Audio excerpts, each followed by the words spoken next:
नमस्कार। मैं मुकेश सर आज उपस्थित हूँ बिहार धरोहर हेरिटेज ऑफ बिहार के अंतर्गत चौथा topic the रून्स of Nalanda university अर्थात नालंदा महाविहार को लेकर के। ये नालंदा महाविहार आज पुरातात्विक स्थल है। ASI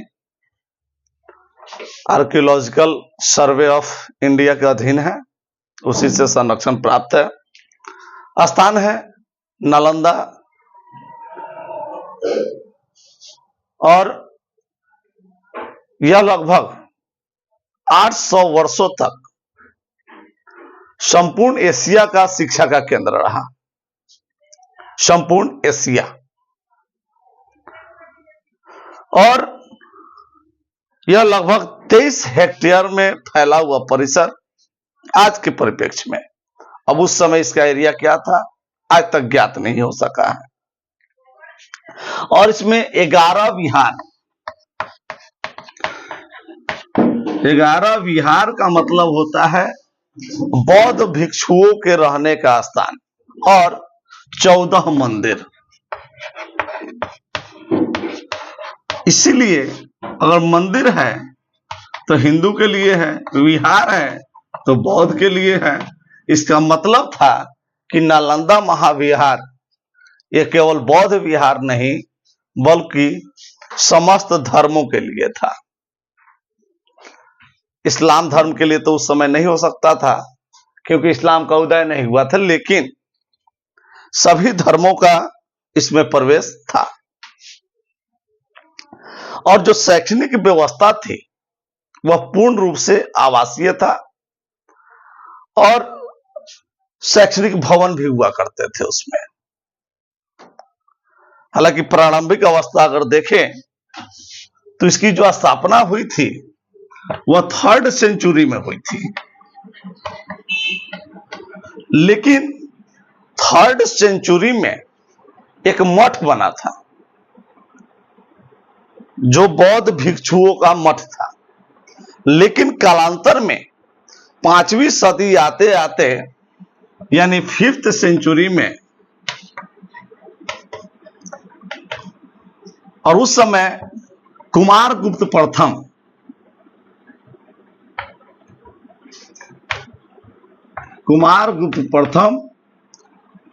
गुप्त वंश के एक महान और प्रतापी शासक थे।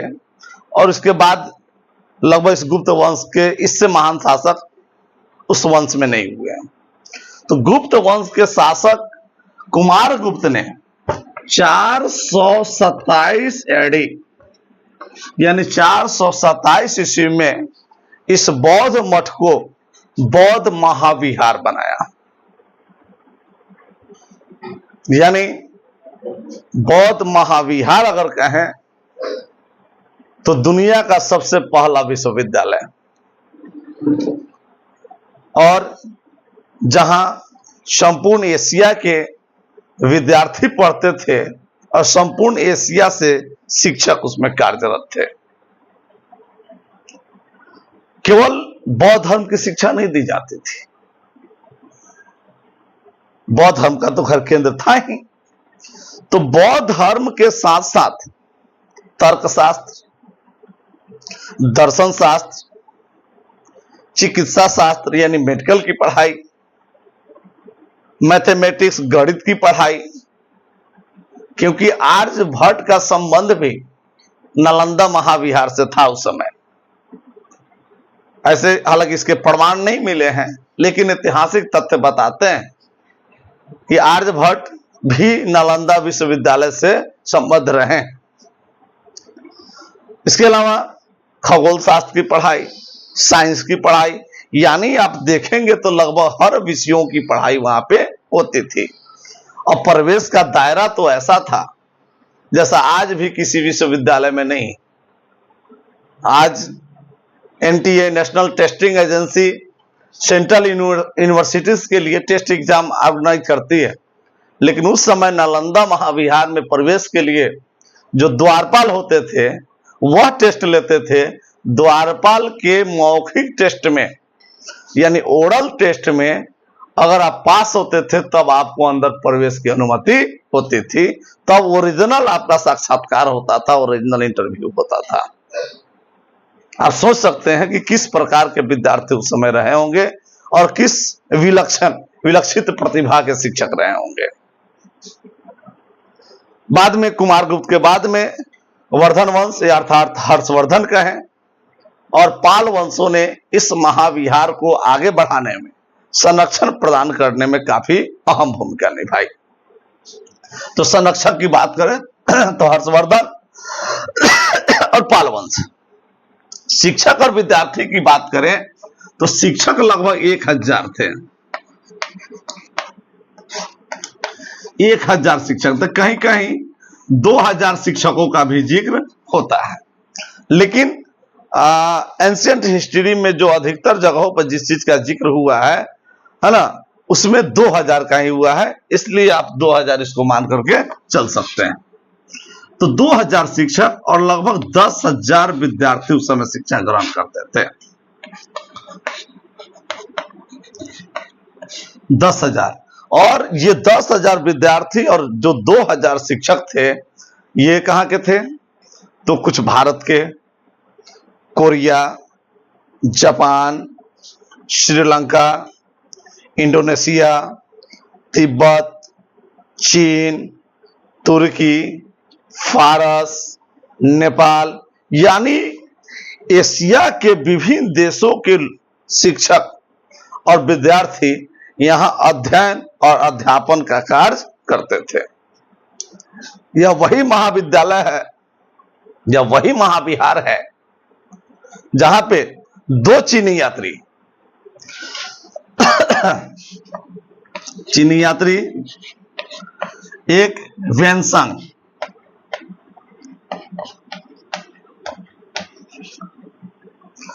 वेनसंग भारत आया था और 630 से लेकर 630 ईस्वी से लेकर के और 645 ईस्वी तक वो भारत में रहा था। भारत के साथ साथ उसने नालंदा महाविहार में शिक्षा ग्रहण किया और शिक्षा ग्रहण करने के उपरांत अध्यापन का भी कार्य उन्होंने किया था। और इस चीज का जिक्र, हाँ, एक और आए थे इत सिंह। ये वेनसंग के जाने के बाद इत सिंह आए हुए थे, क्योंकि वेनसंग जब यहां से 645 में जाते हैं तो लगभग उसके 5 वर्षों के बाद में वेनसंग की मृत्यु हो जाती है। तो इत सिंह को पता चलता है कि वेनसंग जो गए थे वह इंडिया गए थे, इंडिया में कोई बहुत बड़ा यूनिवर्सिटीज है नहीं, तो वो उससे प्रेरित होकर के कि 15 साल वहां रह करके आया है, यात्रा वृत्तांत उन्होंने लिखा था और काफी प्रसिद्धि मिली थी इस नालंदा महाविहार को।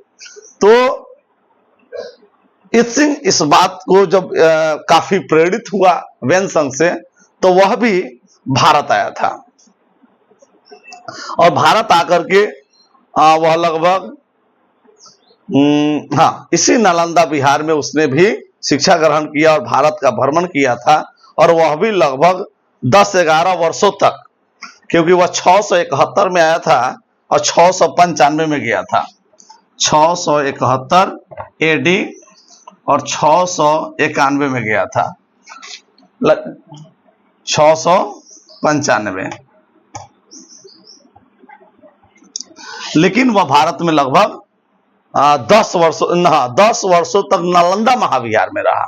भारत में तो वह लगभग 20 वर्षों से ज्यादा रहा, केवल नालंदा महाविहार में 676 से लेकर के और 685 तक रहा नालंदा महाविहार में।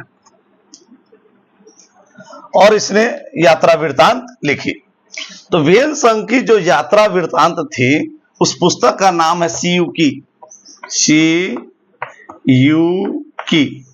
और इसी यात्रा वृत्तांत से संपूर्ण विश्व को जानकारी मिली कि इंडिया में आफ्टर द रूइंग्स, बर्बाद होने के बाद में संपूर्ण दुनिया को पता चला कि भारत में कोई ऐसा विश्वविद्यालय था, कोई ऐसा महाविहार था जो वर्ल्ड क्लास का था। इसी वेनसंग के पुस्तक सी यू की में इसका जिक्र हुआ था। उसके बाद में इसी जिक्र के कारण इसकी खोज शुरू हुई थी। इसकी चर्चा हम आगे करेंगे। तो लगभग 2000 शिक्षक और 10,000 विद्यार्थी और एक गौतम बुद्ध के बड़ा परम शिष्य हुआ करते थे सारिपुत्र। तो सारिपुत्र का जन्म भी, उनके शिष्य हुआ करते थे सारिपुत्र।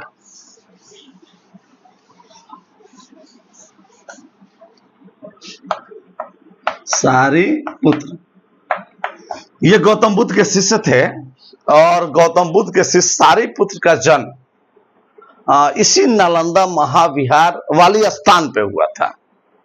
हम ये नहीं कह सकते नालंदा महाविहार में हुआ था, क्योंकि 568 ईसा पूर्व में उसका जन्म हुआ था और इसकी स्थापना ही 5वीं सदी में हुई थी। तो लगभग 1000 वर्षों का गैप है। तो उस स्थान पे जहां सारिपुत्र का जन्म हुआ था, माना जाता है कि उसी स्थान पर बौद्ध मठ की स्थापना की गई थी सारिपुत्र के नाम पर। ऐसा प्राचीन इतिहासों में जिक्र है, या जो बौद्ध ग्रंथ है, बौद्ध ग्रंथों में ऐसा जिक्र है। तो सारिपुत्र जो गौतम बुद्ध के शिष्य थे, परम शिष्य थे, प्रमुख शिष्यों में से एक थे, छात्र भी थे उनके, और उनका जन्म उसी नालंदा जगह पे हुआ था जहां पे आज खंडहर मौजूद है।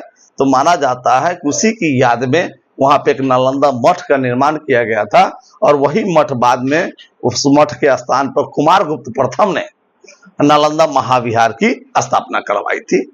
ऐसा बौद्ध इतिहास में जिक्र है। और इसके जो प्रमुख शिक्षक थे वह थे शीलभद्र,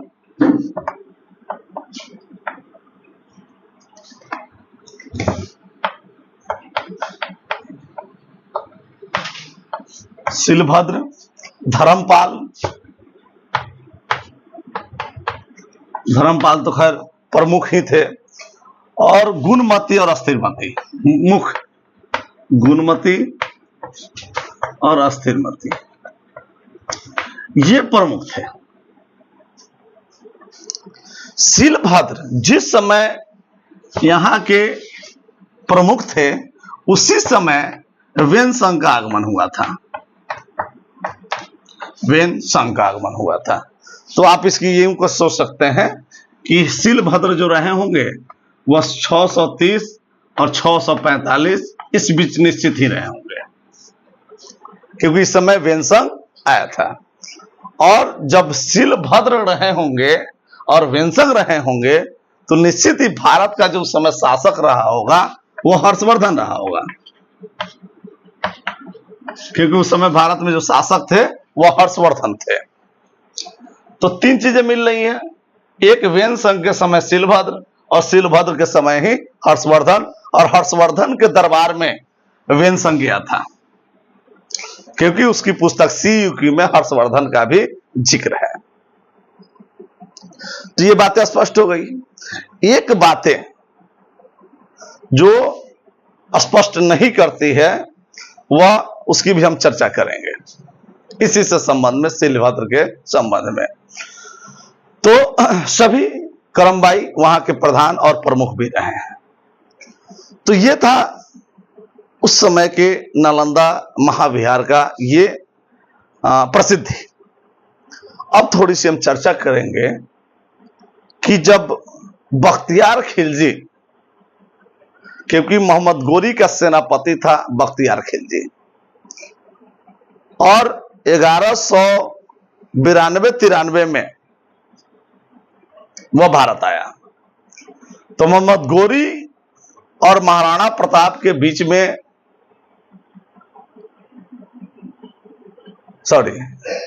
मोहम्मद गोरी और पृथ्वीराज चौहान के बीच में जो तराइन का युद्ध हुआ, तो उस तराइन के युद्ध में बख्तियार खिलजी भाग नहीं लिया। बख्तियार खिलजी को बंगाल प्रांत में भेजा गया, और वह जब बंगाल और बिहार, बंगाल झारखंड होते हुए बंगाल जा रहा था, तो उसी दरमियान उसने नालंदा विश्वविद्यालय को तहस नहस कर दिया। तहस नहस कैसे किया? तो उसने महाविहार पर हमला किया, जो प्रमुख चीजें थी उसको लूट लिया। पुस्तकालय, क्योंकि उस समय पुस्तकालय में लगभग 90,000 पुस्तकें और पांडुलिपियां थी और सभी पाली ग्रंथ में थे। पाली ग्रंथ, पाली भाषा, भारत का जो प्रमुख ऐतिहासिक पुस्तकें थी, बौद्ध धर्म की जो ऐतिहासिक पुस्तक, सभी कुछ उसी में था और उसमें वह आग लगा दिया। जितने बौद्ध भिक्षु थे उसको जानवरों की तरह कत्ल कर दिया। इसके पीछे की एक कहानी बनती है कि बख्तियार खिलजी एक बार बीमार पड़ा और वह ठीक नहीं हो रहा था।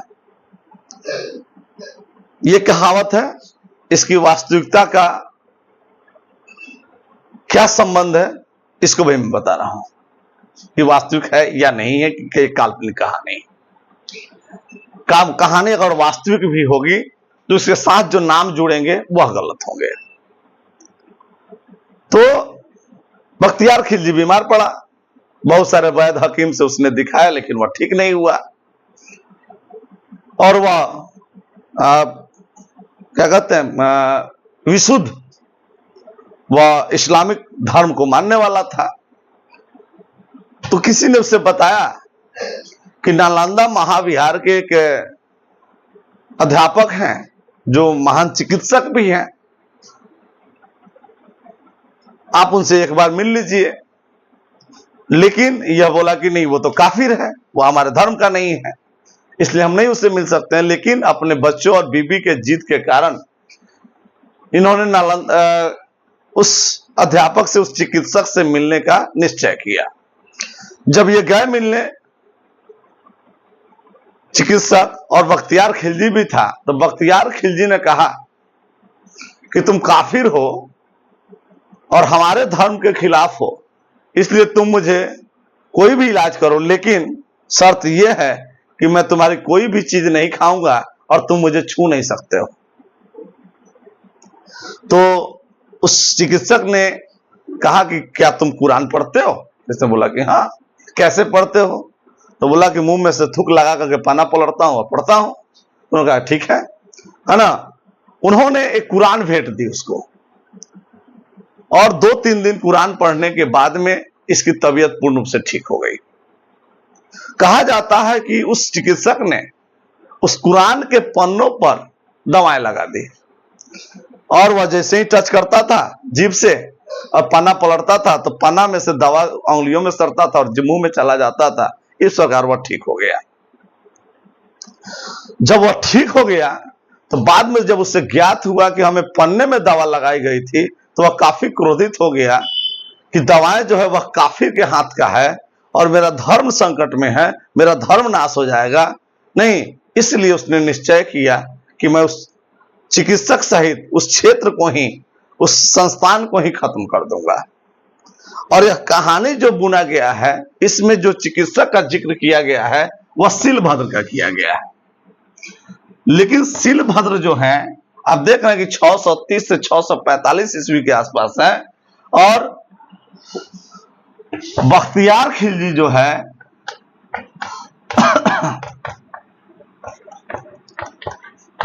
वह 1192-93 की बात है। तो एक लंबा गैप है, इसलिए उस समय के चिकित्सक शिलभद्र नहीं रहे होंगे, कोई और चिकित्सक ही रहे होंगे।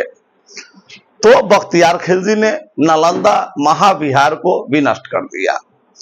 विनष्ट करने के बाद जो पुस्तकालय में इन्होंने आग लगाई, वह पुस्तकालय उस समय 3 मंजिला था।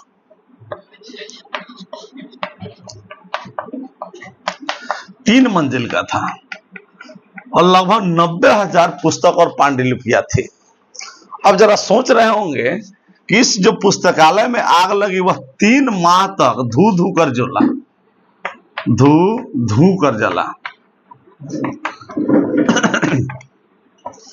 इस शब्द पे ध्यान दीजिएगा, 3 माह। सोच करके क्या हैरानी नहीं होती है कि क्या कोई पुस्तकालय 3 महीने तक जलेगा? होती, क्योंकि 2-4 घंटे में गांव के गांव और शहर के शहर, जंगल के जंगल जल जाते हैं। और यह ऐसा पुस्तकालय था कि जो 3 माह तक जलता रहा। इसके पीछे के कारण, उस समय कागज नहीं थे।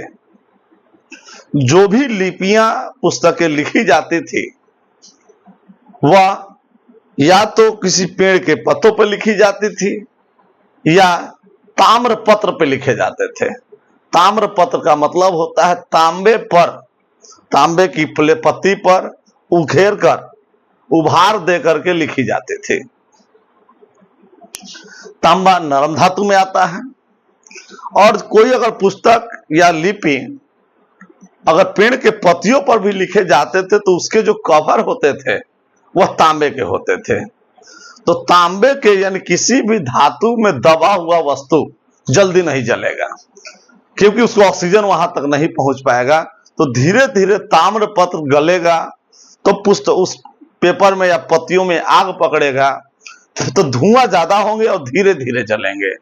यही कारण है कि ताम्र पत्र की अधिकता होने के कारण वह पुस्तकालय जो है 3 माह तक धू धू कर जला।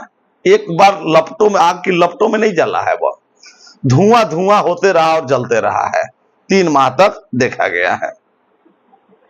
फिर यहां से बख्तियार खिलजी गया और विक्रमशिला विश्वविद्यालय जो भागलपुर में है उसको भी आग के हवाले कर दिया, उसको भी लूट लिया और वहां से जाता है वह बंगाल में, और बंगाल में जाकर के अपनी सत्ता स्थापित करता है।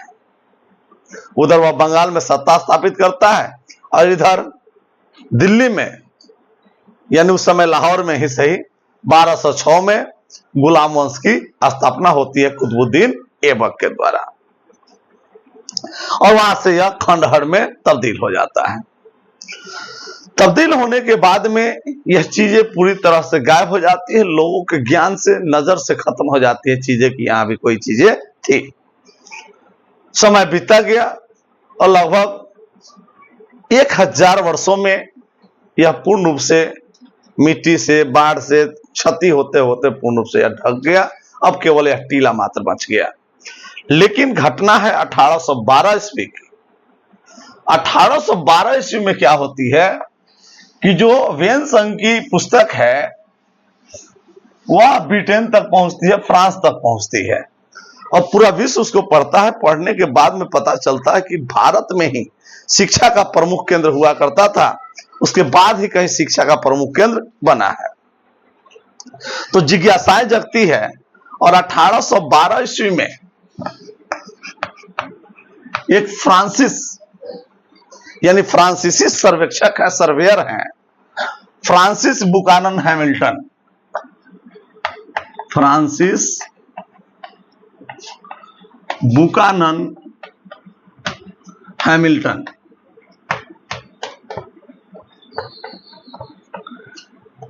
उस पुस्तक को पढ़ने के बाद में ये खोज में निकलते हैं कि आखिर यह नालंदा विश्वविद्यालय था कहां, और 1812 ईस्वी में आकर के यह प्रमाणित करते हैं कि यह जो नालंदा महाविहार का जिक्र वेन संघ की पुस्तक सीयू की में की गई है वह कहीं और नहीं बल्कि यह बिहार के नालंदा में है। लेकिन कुछ दिनों बाद उनका देहांत हो जाता है और 1861 ईस्वी में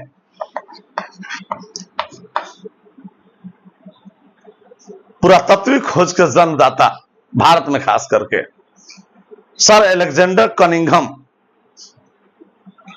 सर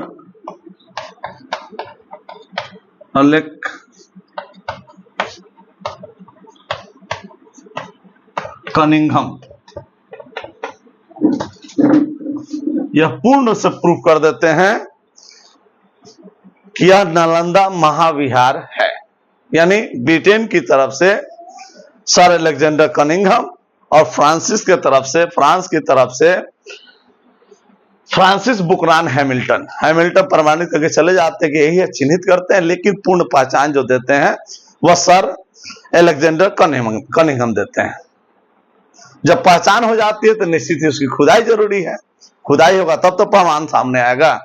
तो ऐसे में इसके 2 चरणों में खुदाई होती है। एक खुदाई होती है 1915 से 1937 के बीच में, जब भारत ब्रिटिश इंडियन का हिस्सा रहता है। और इसके जो प्रमुख होते हैं इस खुदाई के, वह होते हैं हीरानंद शास्त्री। यानी हीरानंद शास्त्री के प्रयास से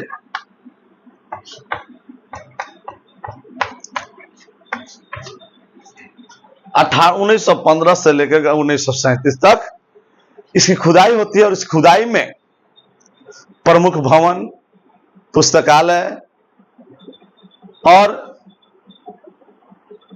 जो विद्यार्थियों के आवासीय कक्ष थे, इनकी खुदाई होती है। इससे मिल पाता है कुछ मठ और कुछ मंदिर।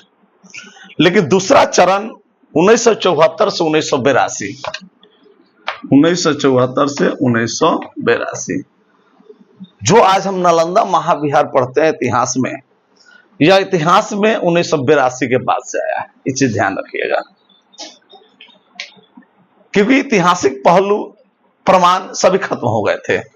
1982 ईस्वी में जब इसके पूर्ण रूप से खुदाई होती है, तो खुदाई में यह पूर्ण रूप से नालंदा जो 23 हेक्टेयर का है, वह सामने आता है। उसकी मेंटेन की जाती है और उससे जो भी सामान वस्तुएं निकलती है, वहां एक म्यूजियम बनाया गया है। जस्ट नालंदा महाविहार के प्रमुख जो गेट है, प्रवेश द्वार है, उसके सामने एक पुरातत्विक विभाग द्वारा ही एक संग्रहालय का निर्माण कराया गया है, जो उसमें खुदाई में मिली हुई जितनी प्रमुख वस्तुएं हैं वहां रखी गई है। और जब यह पूरी दुनिया के सामने आता है, तो इसको वर्ल्ड हेरिटेज में शामिल करने का प्रयास किया जाता है, वर्ल्ड हेरिटेज में। और यह प्रयास जो होता है 9 जनवरी 1909 को होता है, 2009 को होता है। और इसको जो मान्यता मिलती है, वह मिलती है 2016 में। यानी मान्यता वर्ल्ड हेरिटेज की जो सूची में शामिल कर लिया जाता है, वह 16 जुलाई 2016 ईस्वी को यह विश्व धरोहर की सूची में शामिल हो जाता है। यानी 16 जुलाई 2016 से, यानी कहीं 15 जुलाई कहीं 16 जुलाई, तो 15 जुलाई या 16 जुलाई 2016 से विश्व धरोहर सूची में शामिल हो जाता है। उसके बाद से संपूर्ण विश्व इसके प्रति एक अलग रुझान रखता है, एक अलग इंटरेस्ट रखता है। और इसके प्रमाण के तौर पे कुछ और चीजें सामने आई जो इसको सत्य साबित करती है। मोहम्मद गोरी के समय उसके साथ एक कवि आए थे, लेखक आए थे। उस लेखक का नाम था मिनहाज। यानी हमने जो चीजें पढ़ाई है, जो चीजें आज हमने बताई हैं, उसके प्रमाण कहां से मिले? तो इसके जो प्रमाण है, वह लेखक मिनहाज, ये फारसी के लेखक थे, फारसी लेखक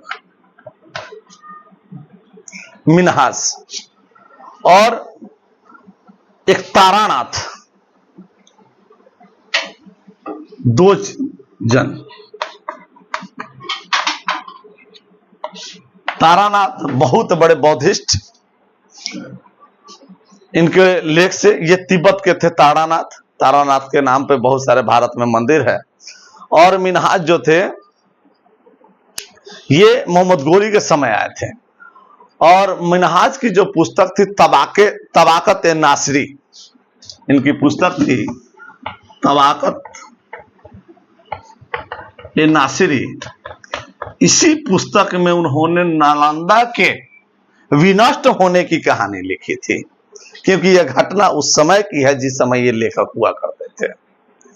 इसलिए मिनहाज की पुस्तक तबाकत ए नासरी जो है, यह प्रमुख ऐतिहासिक स्रोत माना जाता है।